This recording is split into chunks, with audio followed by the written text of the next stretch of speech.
Bonjour à tous, je suis ravie de vous retrouver pour cette 12e édition d'Impact Co 10% pour tout changer.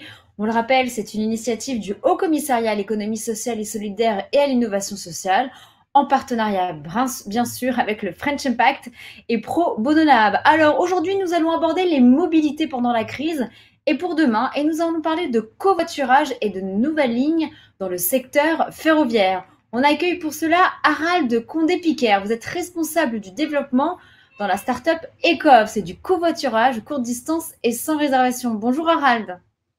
Bonjour Cyrielle. Et en deuxième partie, cette fois-ci, direction le secteur ferroviaire avec Alexandra de Bézieux. Vous êtes directrice générale déléguée, également directrice des financements, partenariats et de la vie coopérative chez Railcoop. Bonjour Alexandra et bienvenue.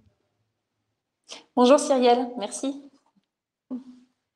Alors, on commence tout de suite avec Ecov. Ecov est un pionnier quand même French Impact, on le rappelle. Ecov a été créé en 2014. Vous êtes une entreprise de l'ESS et vous êtes notamment un opérateur de mobilité en zone peu dense. Votre leitmotiv, c'est réinventer la route pour une mobilité durable. Et au quotidien, vous déployez des lignes de covoiturage dans les territoires périurbains et ruraux pour des trajets du quotidien. Votre devise, c'est covoiturer comme on prend le bus. Actuellement, votre startup compte 45 collaborateurs. Vous avez dit que vous êtes en forte croissance et vous avez notamment ouvert 25 lignes dans 10 territoires français. Les arrêts ECOF sont équipés de bornes et de panneaux lumineux qui affichent la destination rentrée par les voyageurs. Alors, est-ce que vous pouvez nous expliquer un peu votre fonctionnement? Et surtout, première question, et que je pense que tous les journalistes vous posent, c'est quelle est votre différenciation par rapport à Blablacar chez ECOF? Oui, tout à fait. Nous déployons des lignes de covoiturage sans réservation, donc sans organisation préalable des trajets, qui s'adressent aux trajets du quotidien, donc que ce soit du domicile-travail ou d'autres motifs de déplacement du quotidien. Et donc, ces lignes de covoiturage sont équipées d'arrêts qui permettent la prise en charge des passagers par les conducteurs et qui permettent aussi la dépose ensuite. Et donc, les passagers covoiturent vraiment comme ils prendraient un bus au quotidien. Donc, ils se rendent à un arrêt où ils font une demande de covoiturage via une des différentes interfaces, donc ils ont une application mobile, un parcours SMS, une assistance téléphonique ou des bornes selon leurs préférences.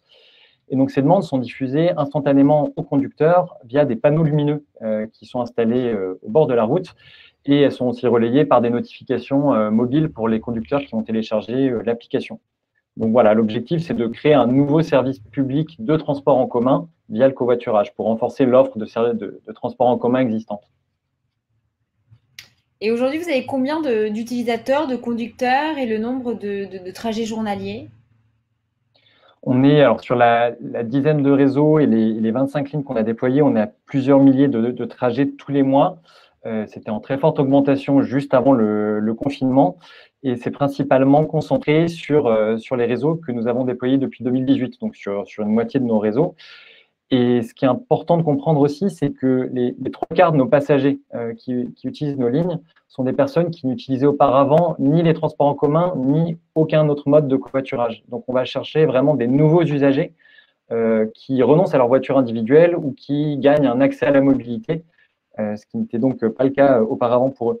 Et donc, on est vraiment en complémentarité de ces autres modes, l'objectif étant de réduire la voiture solo. Alors justement, quel est le profil de vos usagers et aussi le nombre, parce que vous n'avez pas répondu à ma question, le nombre de trajets, on va dire, ou alors sur une période, je ne sais pas, d'un mois, enfin, comment on peut regrouper tout ça depuis le 12 mai? Ou alors, voilà, quel était le nombre de trajets avant le confinement et après le confinement? Oui, alors on est revenu à peu près selon les réseaux, on est revenu de 30 à 60% des trajets pré-confinement, là, depuis cette semaine. Pré-confinement, on était à 3000 à peu près trajets tous les mois sur nos réseaux, concentrés, comme je disais, sur certains des réseaux. Et donc, les profils, c'est des personnes qui se rendent au travail, des personnes qui vont faire d'autres, qui vont aller à l'université, des personnes qui se rendent dans une administration, qui se rendent à un rendez-vous Pôle emploi. Voilà, c'est des motifs vraiment très variés. Le profil, c'est monsieur et madame tout le monde. Du coup, c'est ça? Voilà. Oui, tout type d'âge. Et tout type d'âge, on a vraiment des profils qui vont sur certains réseaux, on a des lycéens et ça va jusqu'à des personnes qui ont 50, 60 ans, voire plus. Le fait que ce soit accessible pour les personnes qui utilisent un smartphone ou qui n'utilisent pas de smartphone, ça nous permet de nous adresser à tous les usagers potentiels. donc à la fois les connectés, mais aussi les non connectés. Et comment fonctionnent justement vos frais de transport, le coût moyen d'une course via votre application? Comment ça marche? C'est Quel est le coût? globalement Pourquoi on utiliserait Aecov plus qu'un transport en commun? la tarification, elle est globalement alignée sur celle des transports en commun. Soit on est sur de la gratuité, dans ce cas-là, on est sur un mode de covoiturage solidaire qui fonctionne notamment très bien dans certains territoires ruraux ou en montagne, où les personnes ou les conducteurs n'ont pas de problème à emmener des passagers même sans partage de frais sur des courtes distances. Sur d'autres réseaux, notamment quand on est sur des grandes voies pénétrantes d'agglomération, par exemple sur des autoroutes, on a une tarification qui est proche de l'équivalent transport en commun, donc 1, 2, 3 euros pour le passager par trajet. L'objectif est de contribuer aux frais du déplacement du conducteur, mais que celui-ci ne fasse pas de bénéfice. Très bien. Et est-ce que vos arrêts ont été modifiés depuis le 11 mai? Forcément. Alors, le positionnement des arrêts, non. Eux, ils sont bien là. On a fermé les réseaux pendant le confinement. On a fermé la plupart de nos lignes. On les a rouvertes progressivement depuis le 11 mai et jusqu'à début juin, en accord avec les collectivités et avec les usagers. On revient sur un usage progressif, comme je disais. On est à peu près à la moitié de l'usage qu'on avait pré-confinement. En revanche, ça a retardé plusieurs déploiements qu'on avait en cours. On a 5 réseaux de covoiturage avec une quinzaine de lignes qui sont en cours de déploiement cette année. Et donc, on a reporté à l'automne certaines inaugurations de nouvelles lignes. Et quand vous parlez aussi d'un déploiement spécial dans la région de Grenoble, vous parlez de triple innovation, avec notamment avec la taille du réseau, d'une association à une voie réservée et intégration dans une stratégie multimodale ambitieuse. Est-ce que voilà, c'est quoi un peu c'est quoi votre projet dans la région de Grenoble? Oui, Vous êtes en prototype. on est en train de déployer un nouveau projet extrêmement innovant avec des collectivités, donc la métropole de Grenoble et une collectivité voisine qui s'appelle le Pays Voironnais. On va ouvrir des lignes de covoiturage sur l'autoroute A48 qui vont permettre à des personnes qui se rendent sur Grenoble d'utiliser le covoiturage et de profiter notamment d'une voie réservée au covoiturage. C'est-à-dire que vous aurez la voie de gauche sur l'autoroute qui sera réservée à certains horaires, notamment aux horaires où le trafic est congestionné, aux covoitureurs. Et donc, c'est un incitatif à partir de quand extrêmement… À partir de septembre. Et donc, il y aura combien de kilomètres? 8 km pour la voie réservée et nos lignes à nous feront 20 à 30 km. Et c'est extrêmement innovant, notamment en Europe. Il existe pas mal de voies réservées déjà en Amérique du Nord, notamment aux États-Unis. En France, on en est au tout début. Il y a pas mal de métropoles qui étudient ce type de projet. Et là, Grenoble a fait en sorte que non seulement une voie réservée soit ouverte, mais qu'en plus un service associé soit ouvert en même temps, c'est-à-dire que nos lignes vont concrètement permettre aux passagers et aux conducteurs d'utiliser la voie réservée de manière hyper flexible. Et ça va permettre de réduire largement le temps de trajet des covoitureurs et de réduire la congestion sur cette voie-là. Il y a cet aspect qui est extrêmement innovant. Et l'autre, c'est que ces lignes seront totalement intégrées au pass mobilité de la métropole de Grenoble.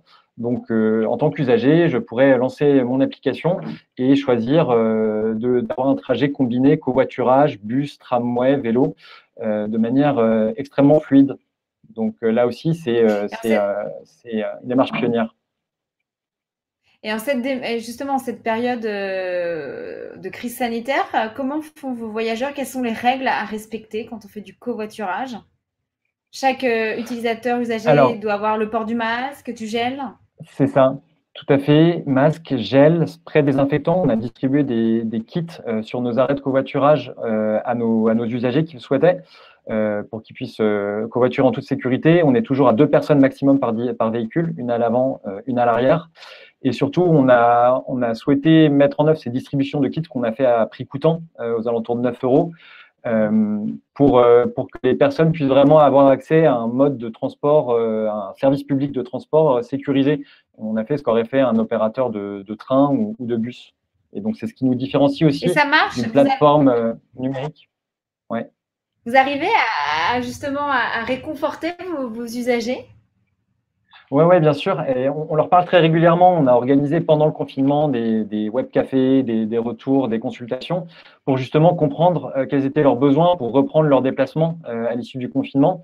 Et en fait, ce dont on se rend compte, c'est que l'immense majorité des usagers Donc, par exemple, sur nos 5000 usagers, nos 5000 inscrits sur le service qu'on a entre Bourgoin et Lyon, on a plus des 3/4 qui nous ont dit, 80%, qu'ils étaient prêts à recommencer le covoiturage immédiatement après le confinement, sous réserve que des mesures de sécurité soient prises. Et une grande majorité nous ont dit on est même prêt à le faire autant, voire plus que ce qu'on faisait auparavant. Donc, il y a certaines réticences liées à la crise sanitaire, mais dont on pense qu'elles seront réglées dans les prochains mois. Et une envie de solidarité aussi qu'on a vu pendant la période du confinement qui va plutôt favoriser la pratique. D'accord. Et concernant votre formule, à votre avis, qu'est-ce qui séduit vos utilisateurs? Qu'est-ce qu'ils aiment chez vous? C'est l'absence de contraintes, c'est-à-dire qu'on reproduit en fait dans des territoires ruraux et périurbains auxquels s'adresse notre service un parcours usager qui est aussi fluide que celui du métro ou du tramway en ville. C'est-à-dire je pars de chez moi, je me rends à l'arrêt et je pars en 5 minutes. Et j'ai une garantie, dans beaucoup de cas, on met même une garantie départ, c'est-à-dire que les usagers ont un temps d'attente maximum d'1 quart d'heure, par exemple, garanti. Donc on arrive à créer l'équivalent d'une offre de tramway. Par exemple, entre Bourgoin et Lyon, on a un temps d'attente moyen de 5 minutes le matin. Et donc, les usagers ont à leur disposition l'équivalent d'une offre de tramway. Et c'est ça qui fait qu'on arrive à aller chercher des personnes qui n'utilisent alors ni les transports en commun parce qu'il n'y a pas d'offre adaptée entre leur domicile et leur lieu de travail, ni un autre système de covoiturage qui serait plus contraignant. Et quels sont vos futurs objectifs d'ici la fin de l'année, dans les 6 prochains mois, dans cette période? Donc, il y a la reprise de nos réseaux et revenir et continuer la croissance qui était de l'usage qui était très forte juste avant le confinement. Il y a le déploiement des 5 réseaux, et donc de la quinzaine de lignes de covoiturage dont je parlais tout à l'heure. On a beaucoup d'études en cours avec des collectivités qui s'interrogent sur la mobilité, sur le covoiturage, qui essaient de comprendre ce qui pourrait marcher. On fait actuellement beaucoup d'études pour des collectivités sur des lignes de covoiturage, mais plus globalement pour les accompagner sur le pilotage des mobilités. Et enfin, on a bien sûr, on est en croissance et on porte un programme de certificat d'économie d'énergie qui s'appelle l'ICOV, pour ligne de covoiturage, qui va nous permettre de déployer encore beaucoup de réseaux de covoiturage dans les prochains mois et les prochaines années. Donc, c'est un objectif de croissance continue de l'usage. Comment vous voyez l'avenir du covoiturage en France, justement, après cette convention citoyenne et les 150 propositions de nos concitoyens? Vous le voyez comment? En augmentation? Oui, bien sûr. D'ailleurs, parmi les propositions de la Convention citoyenne, il y a celle de généraliser les voies réservées au covoiturage comme celle de Grenoble sur toutes les pénétrantes de grandes agglomérations et de métropoles en France. Et ça va dans le bon sens. Si on veut que l'usage du covoiturage décolle, il faut continuer à innover, il faut mêler, comme ce qu'on fait, comme ce qu'on propose, du numérique, qui est indispensable, et du physique, avec des aménagements de voirie, des arrêts sécurisés, pour que les personnes puissent covoiturer vraiment simplement. On n'arrivera pas à décarboner la mobilité sans partager les véhicules, donc sans covoiturage, et pour ça, on a encore beaucoup de chemin à faire. Et vous-même, Harald Condé-Picard, est-ce que vous utilisez vous-même le covoiturage pour vos justement déplacements personnels? Pas au quotidien. J'habite personnellement à Nantes et donc j'utilise le vélo parce que c'est ce qui est le plus adapté en centre-ville, mais je l'utilise bien sûr pour les trajets plus longue distance. Oui. Merci beaucoup. On passe tout de suite à la partie numéro 2. On va cette fois-ci direction le secteur ferroviaire. On vous retrouve après, Harald. Et nous accueillons donc Alexandra de Bézieux. Je le rappelle, vous êtes directrice générale déléguée chez Railcoop. Alors Railcoop, hein, on est là, on ne dit pas, comme un de mes confrères, notamment donc Le Point, que vous êtes là pour concurrencer la SNCF. Pas du tout. Votre ambition est de redonner du sens à la mobilité ferroviaire en impliquant les citoyens, les cheminots, les entreprises et les collectivités, parce qu'à la différence, Railcoop est une coopérative. C'est bien ça, Alexandra ? C'est tout à fait ça. Donc effectivement, on a comme ambition de remettre du train là où c'est possible, parce qu'on pense qu'effectivement le train c'est un transport d'avenir, notamment dans le cadre de la transition énergétique et écologique. Et donc nous, notre ambition, c'est vraiment de venir compléter les services publics existants ou les services qui vont être déployés dans le cadre de l'ouverture à la concurrence pour aller sur des secteurs où finalement les nouveaux entrants qui vont arriver dès l'année prochaine n'iront probablement pas. En tout cas, c'est pas les intentions qui ont été formulées. Donc nous, on va être sur la reconnexion de grandes lignes province-province. Donc notre première grande ligne, c'est la ligne Bordeaux-Lyon, notamment. Effectivement, je crois qu'il y a la carte un peu plus loin là dans la présentation. Et donc oui, notre mission, c'est vraiment de renforcer l'usage du ferroviaire sur tous les territoires. Effectivement. Alors, expliquez-nous, vous avez déposé auprès de l'autorité de régulation des transports justement votre projet d'une ligne de train, donc on vient de le dire, traversant la France d'est en ouest, donc, notamment pour relier Bordeaux et Lyon. Donc ça, si j'ai bien compris, c'est votre première ligne qui verra le jour en juin 2022. Et en fait, quel est ce concept effectivement, le tarif? Pourquoi reconnecter Bordeaux et Lyon? Pourquoi faire cette ligne intermédiaire par rapport à un Bordeaux-Paris, Paris-Lyon? Quels sont les avantages justement pour les futurs usagers, voyageurs? Alors, il y a plusieurs choses. Oui, alors effectivement, nous, la ligne Bordeaux-Lyon sera la première ligne de voyageurs qu'on va opérer. Pour être tout à fait clair, on en a notifié 2 autres à l'ART. On a notifié la ligne Toulouse-Rennes et la ligne Thionville-Lyon. Qu'on va voir, qu'on va essayer d'opérer également dès 2022, mais ça va dépendre un petit peu de notre montée en puissance. Toulouse-Rennes, et la troisième, c'est quoi? Je note. Et Lyon-Thionville. Lyon-Thionville. Ok. Voilà. Ok. Donc ça, ce sera pour à horizon 2022 aussi? Alors, on l'a notifié pour 2022. Après, pour être tout à fait clair, ça va dépendre un peu de notre capacité à monter en puissance, notamment au niveau du sociétariat. Parce que, comme vous l'avez très bien dit, on a aussi une forme particulière. On est une société coopérative. Et donc, c'est-à-dire qu'aujourd'hui, on associe dans notre gouvernance tous les collèges que vous avez évoqués tout à l'heure. Donc, peut-être qu'on peut le montrer à l'écran si c'est possible. On a donc le collège des collectivités locales. C'est la slide suivante. On a le collège des collectivités locales. On a le collège des salariés. Donc de la coopérative, donc les cheminots demain, le collège des personnes physiques, donc tous les citoyens, alors personnes physiques majeures ou mineures aussi, je le dis aussi, parce que si vous voulez aussi ces petits enfants de départ dans un opérateur ferroviaire, c'est pas souvent qu'on a l'opportunité quand même de contribuer à cette aventure et de rejoindre une aventure collective qui est celle-ci, c'est-à-dire la création d'un opérateur ferroviaire.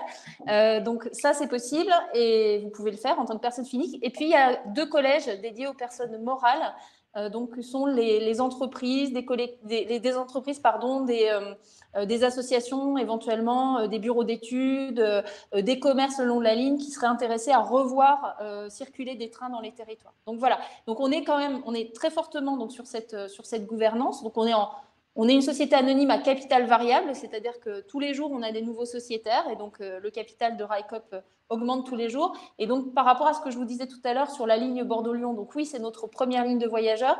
Ce qu'il faut dire aussi, c'est que dès l'année prochaine, on opérera une ligne fret entre Figeac et Toulouse, parce qu'aujourd'hui, on a déjà le capital social qui est nécessaire pour opérer notre ligne fret. Mais effectivement, dès 2022, on sera sur le voyageur et avec comme ambition de développer le service ferroviaire voyageur et fret partout où c'est possible. Voilà. Donc, notamment avec les lignes que j'évoquais tout à l'heure. Au jour d'aujourd'hui, oui, et puis ça augmente tous les jours. Alors essentiellement, c'est vrai que nos sociétaires aujourd'hui sont essentiellement des personnes physiques, c'est essentiellement des personnes physiques. Mais nous, notre enjeu, c'est de diversifier aujourd'hui les autres collèges, notamment en associant dans l'aventure les collectivités locales. Voilà. Bon, le slide qui apparaît, effectivement, le nombre de sociétaires n'est pas à jour, mais on est bien à plus de 900 sociétaires au jour d'aujourd'hui. Et donc, aujourd'hui, notre enjeu, c'est vraiment d'associer un maximum d'acteurs des territoires dans cette conception du service ferroviaire qui a une vraie opportunité en matière d'aménagement du territoire, sans parler, bien évidemment, des avantages et des externalités positives en termes d'émissions de gaz à effet de serre, de limitation aussi de l'artificialisation des sols. Ça, je pense qu'on ne le dit pas assez, mais le ferroviaire a quand même aussi beaucoup d'atouts quand on parle de transition écologique. Et notamment après cette crise, on voit très bien que le secteur ferroviaire a le vent en poupe. On voit très bien que le secteur aérien est plus ou moins, on va dire, pénalisé, parce qu'il y a certaines lignes en interne où il y aura forcément 2h30 de trains qui vont être normalement radiés, voilà, des lignes. Donc pour le secteur aérien, c'est pas non plus voilà, ils sont pas ouverts concrètement. Pour vous, quel a été l'engouement des médias? Parce que vous venez de l'annoncer, hein, RailCop avec ou le Railcool. C'est assez cool. Non, mais pour annoncer RailCop, quand vous l'avez annoncé, c'est quoi comment les médias ont accueilli justement votre projet? On est plutôt content, hein. Il y a eu plutôt un accueil favorable, puisqu'en fait, je pense qu'on répond, en fait, on coche plusieurs cases, si je puis dire, en fait. On est effectivement sur un mode de transport qui est aujourd'hui, c'est ce que je disais, hein, qui fait partie des modes de transport les moins polluants. On est sur un projet citoyen qui vise justement à être sur un enjeu de réflexion collective sur l'apport du ferroviaire dans les territoires. Donc vraiment, ça, c'est aussi un élément important. Et effectivement, d'autant plus, j'ai envie de dire, avec la crise, je pense que l'intérêt du projet a été encore renforcé. Le projet, ça fait 1 an et demi qu'on y travaille, il n'est pas né hier. Mais je pense qu'effectivement, avec la crise qu'on a traversée, on a bien vu aussi l'intérêt d'un certain nombre d'acteurs de se reconnecter avec des territoires, d'être dans une logique de limitation, on va dire, de la métropolisation d'une certaine manière. Enfin, en tout cas, on sent une dynamique, alors à voir si ça se confirme ou pas, mais en tout cas de dire, voilà, on a besoin de nature, on a besoin d'espace, on a besoin de rééquilibrer le territoire aussi, d'être peut-être dans des plus petites villes, de re-questionner un petit peu l'aménagement du territoire tel qu'il a été pensé jusqu'à maintenant. Et pour ça aussi, le train et le maillage ferroviaire qu'on ambitionne de développer a tout son sens.